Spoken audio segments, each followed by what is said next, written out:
Irmãos, há um pressuposto de um filósofo que diz que o verdadeiro homem é aquele que triunfa sobre todas as coisas, sobre todos os homens. Ele está acima da moral, é ele quem direciona a moral como ele bem entende.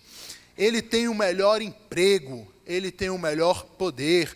Todos querem ser esse homem. É ele quem determina todas as coisas. Algo muito parecido, não sei se vocês se lembram daquele filme Troia. Há um momento muito interessante, bem no início, havia uma guerra, e então o exército contrário apresenta o seu melhor soldado, e o rei chama o seu melhor guerreiro, Aquiles. Aquiles não estava no meio deles, e então o rei manda um garoto chamar Aquiles. O garoto vai e encontra com Aquiles e fala: olha, o nosso rei está precisando de você. E ele se levanta, ele se arruma, e aí o garoto, impressionado com o guerreiro que ele teria que enfrentar, ele fala: olha, se eu fosse você eu não iria. Ele: por quê? Porque o guerreiro é enorme. Então Aquiles olha para aquele garoto e diz: é por isso que o seu nome não será jamais lembrado no meio da história, ou por meio da história. Aquiles era um rei, era um guerreiro que não andava ao lado do seu rei. Aquiles era um guerreiro todo poderoso. Aquiles tinha o objetivo de que todos pudessem lembrar do seu nome. Esse era então Aquiles. E o nosso tema de hoje é o verdadeiro triunfo. É a palavrinha que se encontra no verso 14. O triunfo de todos os crentes. Esse é um termo forte, é um termo otimista, é um termo triunfalista. E se nós olharmos para as igrejas que estão ao nosso redor, vamos encontrar aquela lindíssima, ou estou sendo irônico, mas a teologia da prosperidade, que traz aquele triunfalismo para o cristão, quando na verdade a vida do cristianismo, ou a vida do cristão não é tão triunfalista assim. Mas vejamos o que a Bíblia fala sobre triunfo. Olhe comigo no Salmo, não precisa abrir se você assim não quiser, mas no Salmo 144, verso 1 diz: bendito seja o Senhor, rocha minha, que me adestra as mãos para a batalha e os dedos para a guerra. Que tal o Salmo 60, verso 12? Em Deus faremos proeza, porque Ele mesmo calca os pés dos nossos adversários. No Novo Testamento também saímos de uma linguagem bélica, militar, e agora caminhamos para o Novo Testamento. E diz assim, o próprio apóstolo Paulo: em todas estas coisas, porém, somos mais que vencedores, por meio daquele que nos amou, mais que vencedores. Mas veja só, olha um pouquinho para a vida dessas pessoas que dizem somos mais que vencedores. Olha para Paulo. Paulo teve um fim terrível. Que tal Pedro, crucificado de cabeça para baixo? Davi. Como esses homens dizem mais que vencedores? Como esses homens nos ensinam a ser realmente triunfalistas? O que significa andar de forma vencedor? Afinal, que vitória é essa? O que quer dizer esse triunfo? E mais, por que Paulo escreveu isso na segunda carta aos Coríntios? Então, nosso primeiro tema, o verdadeiro triunfo traz, presta atenção, o verdadeiro triunfo traz sofrimento. Verdadeiro triunfo traz sofrimento. Paulo escreveu uma carta anterior. Alguns dizem que ele escreveu 4 cartas, 2 se perderam no meio do caminho. Outros, não. Todas elas estão aqui misturadas. O fato é que o Espírito Santo de Deus conservou o conteúdo que a igreja quer ouvir. Então, as cartas, se perdeu ou não, esta é a nossa mensagem de hoje. Veja, na primeira carta, Paulo foi muito duro aos Coríntios. Paulo foi muito incisivo. Paulo foi muito forte com os coríntios. Ele chega a dizer: olha, a ceia de vocês, esse ajuntamento que vocês fazem, não serve para nada. A ceia de vocês não ajuda ninguém, só piora a situação. Eu não sei por que vocês estão reunidos. Eu não sei por que vocês se chamam igreja. Vocês não cheiram como igreja. Vocês não parecem igreja. Paulo foi muito duro. Paulo foi muito duro com a igreja de Corinto. Paulo foi muito duro, mas ele precisava, porque a igreja estava fazendo coisa errada. Isso não quer dizer que Paulo não tenha sofrido ao escrever essas coisas. Vamos dar uma olhadinha no verso 1, 23. 2 Coríntios 1, 23. Paulo escreveu a primeira carta e estava impulsionado a visitá-los, porque ele sabia que ele foi muito duro. E no verso 15, aparece justamente essa tentativa de ir se encontrar com com a igreja de Corinto pela segunda vez. Mas ele tinha receio, porque ele foi duro, e ele não sabia como a igreja recebeu de fato, se eles reconheceram que estavam pecando, ou se realmente queria ouvir mais a Paulo. Veja o verso 23. Eu, porém, por minha vida, tomo a Deus por testemunha de que, para vos poupar, não tornei ainda a Corinto. Ou seja, ele queria ir a Corinto novamente, mas ele tinha receio. Ele queria falar mais, mas ele estava com medo de falar à igreja de Corinto. Ele estava com receio. Veja o verso 4 do capítulo 2. Olha o que diz. Porque no meio de muitos sofrimentos e angústia de coração, vos escrevi com muitas lágrimas, não para que ficasseis entristecidos, mas para que conhecesseis o amor que vos consagro em grande medida. Então Paulo escreve aquelas coisas duras, mas porque ele amava a igreja. Paulo escreve, ele viu que a igreja estava pecando, mas ele amava. Ele escreve chorando, ele escreve com dor, ele escreve falando: gente, não é por aí, mas é por aqui. A reunião que vocês estão fazendo não é uma reunião que glorifica o nome do Senhor, e isso me machuca. Isso traz um ensinamento, 2 ensinamentos. Quais são? Se o teu irmão te admoestar, você vai embora? Você vai ser um desigrejado? Ou você vai receber? Ou você vai encarar que ele possivelmente esteja certo? Você vai embora? Mas às vezes a liderança não sabe fazer disciplina. E é verdade. Eu conheço o caso que o conselho disciplinou e se esqueceu da disciplina. A pessoa ficou até hoje, anos e anos e anos, sem retornar ao conselho, e voltou a tomar a ceia por si só, porque o conselho se esqueceu. Também tem um outro lado. O nosso conselho precisa estar embasado nas Escrituras, tem que conhecer as ovelhas nome por nome, tem que andar junto com as suas ovelhas, e quando chamar a atenção, é pelas Escrituras, com dor, com lágrimas, chorando, comovendo a igreja inteira a chorar, porque um pecado entrou ali. É um pecado, e o corpo sofre. Tira um dedo do seu corpo, um menor, um mindinho, para ver se você não vai sofrer. A igreja toda, quando um só vive em pecado e a gente permite, a igreja toda sofre, irmãos. A igreja toda sofre. Então vamos orar para que pessoas possam se levantar a fim de cuidar. Não a fim de apontar o dedo somente e se esquecer, mas aquele que tem vontade de andar com a gente, nos pastorear, cuidar de mim.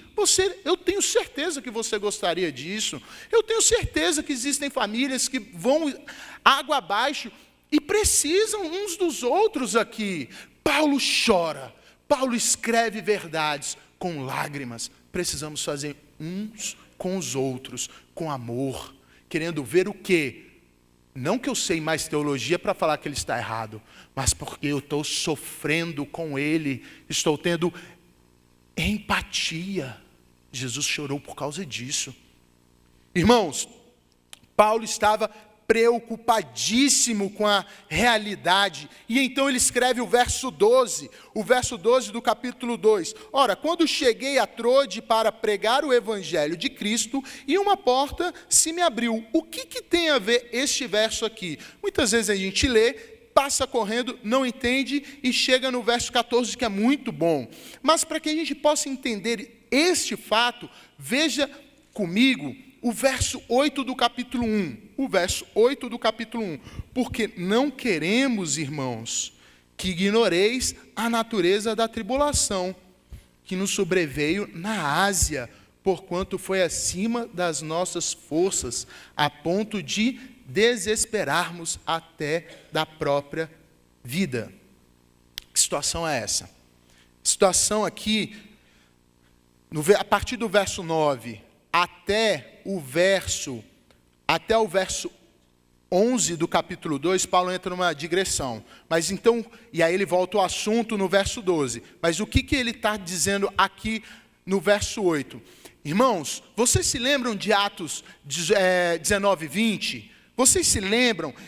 Vocês não precisam abrir, tá? Mas o que ele está dizendo é justamente isso. Vocês se lembram o que me aconteceu nos capítulos 19 e 20? Então, vou explicar. Em Atos 19, Paulo chegou em Éfeso, a Ásia, capital da Ásia Menor.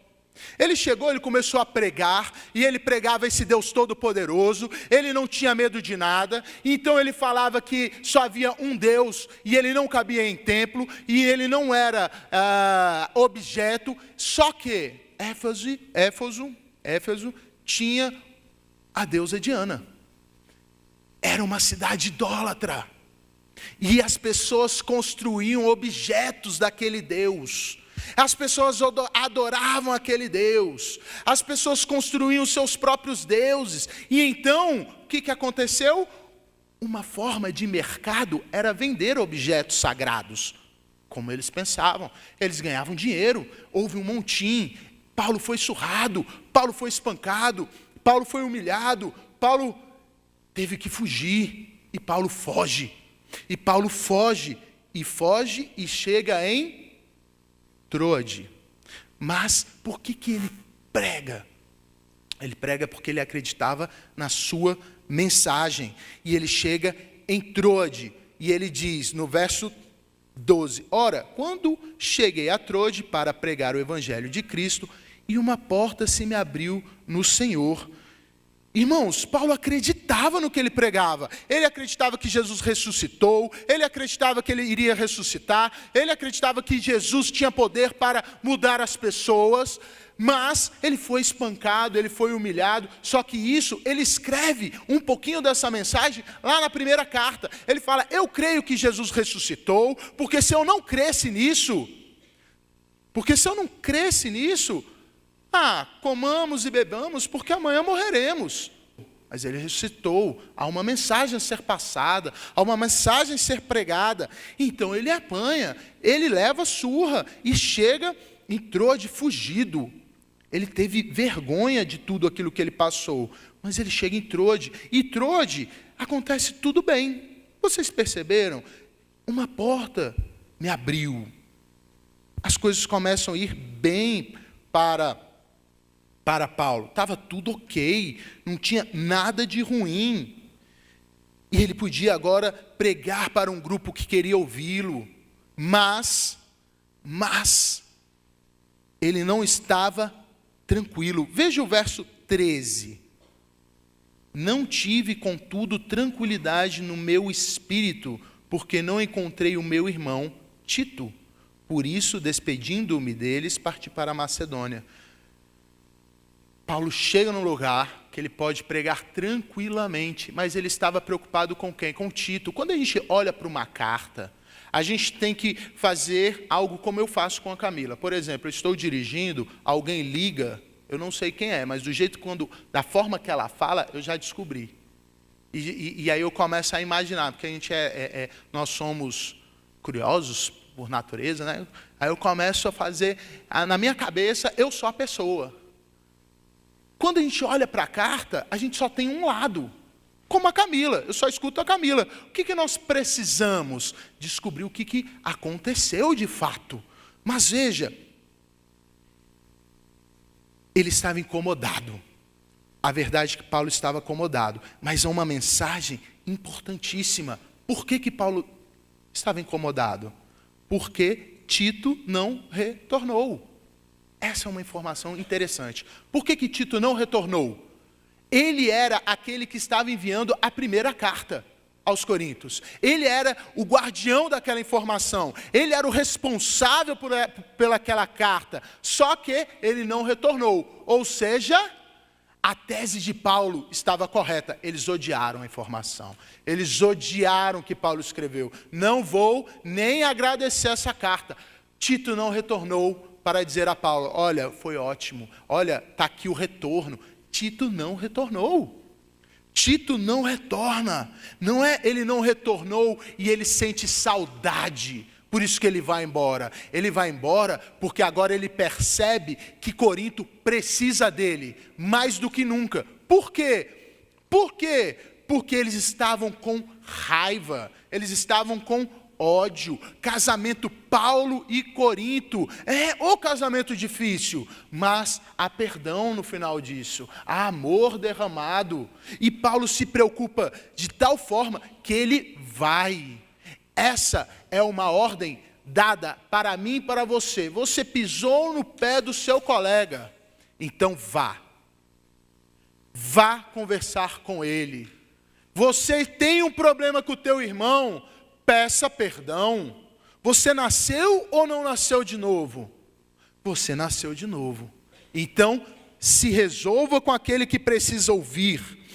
Por isso que o verdadeiro triunfo nos traz sofrimento. O verdadeiro triunfo nos traz muito sofrimento, porque primeiro você vai ter que sofrer com o teu irmão que está ao seu lado. Muitas vezes, relacionamento traz o quê? Rixa. Traz o quê? O negar a si mesmo. Traz o quê? Sofrimento. O verdadeiro triunfo, guarde isso, traz sofrimento. Então Paulo se preocupa com isso. Paulo se preocupa com isso, ele precisa resolver essa situação. E com isso eu termino o meu primeiro ponto e sigo para o segundo, que o verdadeiro triunfo reconhece a derrota. O verdadeiro triunfo reconhece a derrota. Afinal, em que consiste o triunfo do crente, então? Paulo está totalmente preocupado com a situação em Corinto. E ele não tem paz. Veja comigo o verso 14.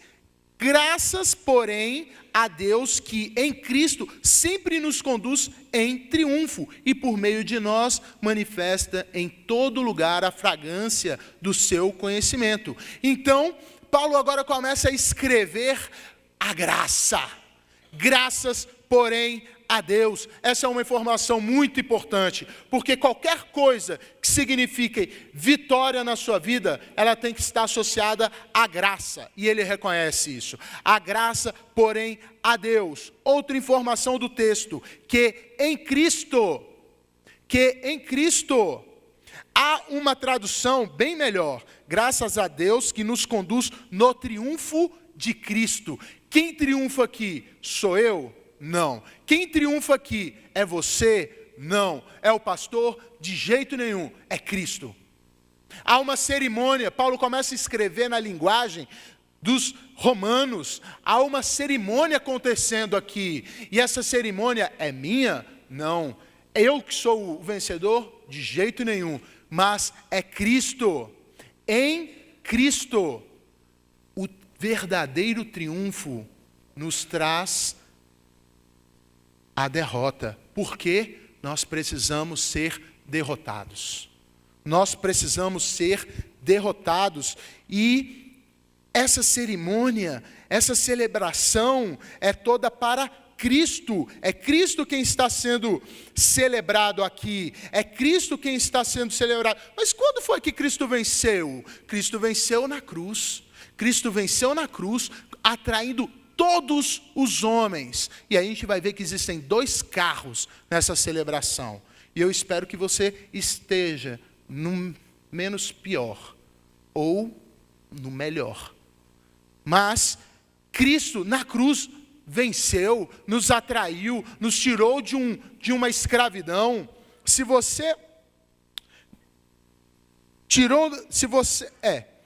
Nos tirou de uma escravidão e agora é uma celebração. Que celebração é essa? Como que acontecia essa celebração? Saía um general, ele guerreava, vencia, voltava, então toda a cidade abria suas portas e toda a cidade celebrava, queimava um incenso, aspergia um delicioso perfume e ele então adentrava com uma porcentagem do exército inimigo preso, nu, esbofeteado, surrado, vencido, humilhado. Era essa a imagem que como Paulo adentrava ali. Veja, é assim que Jesus nos encara, é assim que Paulo escreve. Romanos 8,37 diz: ora, se somos filhos, somos também herdeiros, herdeiros de Deus e co-herdeiros com Cristo. Se com Ele sofremos, também com Ele seremos glorificados. É ali que Jesus, naquela cruz sangrenta, que Ele nos atraiu. Ou seja, você precisa conhecer a teologia de negar a si mesmo. Porque se você não negar a si mesmo, você tem um outro Senhor, e esse não é Jesus Cristo. Porque o verdadeiro triunfo nos traz derrota, que é a vitória do nosso Senhor sobre a gente. O verdadeiro triunfo é a nossa derrota, reconhecendo a vitória do nosso Senhor. Como que foi a grande vitória de Jesus? Foi ele veio como um grande guerreiro? Não. A vitória dele foi a vitória de cruz. De cruz e de sofrimento. E aí, em Mateus 16, ele olha: se alguém quer vir após mim, a si mesmo se negue e tome a sua cruz e siga-me. O que é isso aí? É fazer uma madeira e sair com ela por aí? Isso é um símbolo, isso não tem nada a ver com nada. Agora, o verdadeiro significado de você ser escravo, como Paulo escreve em várias cartas. Paulo, servo, quando na verdade, no grego é doulos, escravo. Paulo, isso não é uma forma coloquial, ele está se identificando como o Paulo, aquele que é escravo, aquele que foi vencido, derrotado. Não tem como você seguir a Cristo se você não tiver sido derrotado por Ele. Você pode andar ao lado, você pode andar um pouquinho, mas segui-lo, isso é só para quem foi derrotado. Seguir a Cristo só para aquele que foi derrotado. E Paulo continua, em Colossenses 2,15, ele traz a mesma informação do verso 14 em outro lugar, e só aparecem essas 2 expressões, triunfando, aqui em Colossenses 2,15 e lá, que diz assim: despojando os principados e as potestades, publicamente os expôs ao desprezo, triunfando deles na cruz. Ali, a volta de Jesus não vai haver uma grande batalha, não vai ter nada disso, porque Jesus já venceu. E aqui, nessa cerimônia, existem 2 grandes carros. Aquele que estão os principados e potestades e todos os inimigos de Deus, e aqueles que eram inimigos de Deus, mas também estão presos e sendo co-herdeiros com Cristo. Todo mundo foi derrotado. O que diferencia é a qualidade da derrota. Uma derrota que te faz coerdeiro com Cristo, ou uma derrota que você vai sofrer eternamente, porque não vai ver fim da dor, não vai ver aniquilacionismo. Você vai ser jogado no inferno e o inferno será lançado por um lago de fogo. E lá, o que vai acontecer? O próprio Cristo, o próprio Jesus, exercerá a sua justiça. Há 2 carros, há 2 derrotados, não tem meio termo. Ou você está em um, ou você está em outro. Ou você foi derrotado, reconhece Ele como seu Senhor e Salvador e segue. Ou você vai sofrer por resto da sua vida. Porque você também foi derrotado na cruz. A palavra não volta vazia e ela cumpre. Por isso que o evangelismo é maravilhoso. Ela nunca volta vazia.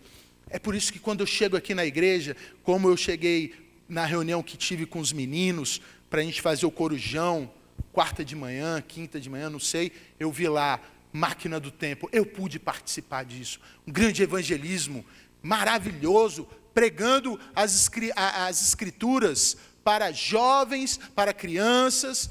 Irmãos, é isso, precisamos obedecer. Paulo entende quem é o seu Deus. Paulo entende quem é o seu Senhor. E agora ele fala, eu prego não a minha verdade, mas daquele que me venceu.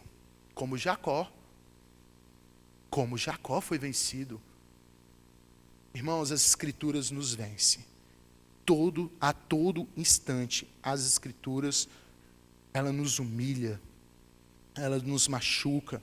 Precisamos pregar, precisamos falar, precisamos nos render, precisamos carregar a nossa cruz, porque o verdadeiro triunfo é aquele que reconhece a sua derrota. A verdadeira vitória é aquela que reconhece a sua derrota e engrandece a vitória de Cristo. Louva a Cristo, adore a Cristo, se humilhe. Qual foi a última vez que você se humilhou? Qual foi a última vez que você pediu perdão? Qual foi a última vez que você se pareceu mais com Cristo? Enquanto você não entender isso, você não carrega a sua cruz e a sua vida está naquele carro, com potestades e os demônios todos, porque a vitória já foi. E nós, voltando para o verso 14, tem uma outra palavra que ele fala que nos conduz. Nos conduz. Esse caminho só vai terminar quando Jesus retornar. E agora estamos esperando ansiosamente. É por isso que nós tomamos a ceia, irmãos. É um grito de socorro, é um grito de saudade. Jesus, volte logo. Estamos aqui nos lembrando. Jesus, volta, volta. Estamos com saudade. Qual foi a última vez que você disse isso numa ceia? Qual foi a última vez que você ansiou vir aqui à igreja para ouvir a voz de Cristo? Qual foi? Ou você acha que tem uma teologia muito maior e isso é uma guerra teológica? Não, irmãos. Se você acha isso, você ainda não foi vencido por Cristo. Você ainda não foi vencido por Cristo. E você não pode dizer, Jesus, volte logo. E é esse, eu encerro o nosso segundo ponto. O nosso primeiro, que o verdadeiro triunfo é aquele que sofre. O segundo, o verdadeiro triunfo é aquele que reconhece a sua derrota. E por fim, o verdadeiro triunfo tem cheiro de vida. O verdadeiro triunfo tem cheiro de vida. Leia comigo o verso 15. O verso 15. Porque nós somos para com Deus o bom perfume de Cristo. Veja, a mesma cerimônia. A um só está sendo exaltado. A um só está sendo glorificado. A mesma festa. Para um de adoração e a mesma festa de condenação para o outro. Aquele que foi conquistado, a festa é uma festa de luto, é um cemitério, ele vai morrer. O mesmo cheiro do bom perfume para um é cheiro de morte. É isso que Paulo está querendo dizer para a igreja de Corinto. Aquele doce cheiro maravilhoso, mas nós somos co-herdeiros com Cristo. Nós somos co-herdeiros, podemos sentir esse cheiro, esse aroma agradável, mas esse aroma não foi feito para você, esse aroma não foi feito para o seu nariz, esse aroma foi feito para Deus. E que aroma é esse? É a vida do cristão humilhado. A sua vida sobe como aroma agradável até o trono de Deus. Você precisa desse Deus. Você precisa desse Deus, e a sua vida tem que subir como aroma agradável até Deus. E sim, as pessoas do lado vão ver, porque elas vão sentir esse aroma também, mas não é para ela, não são para elas.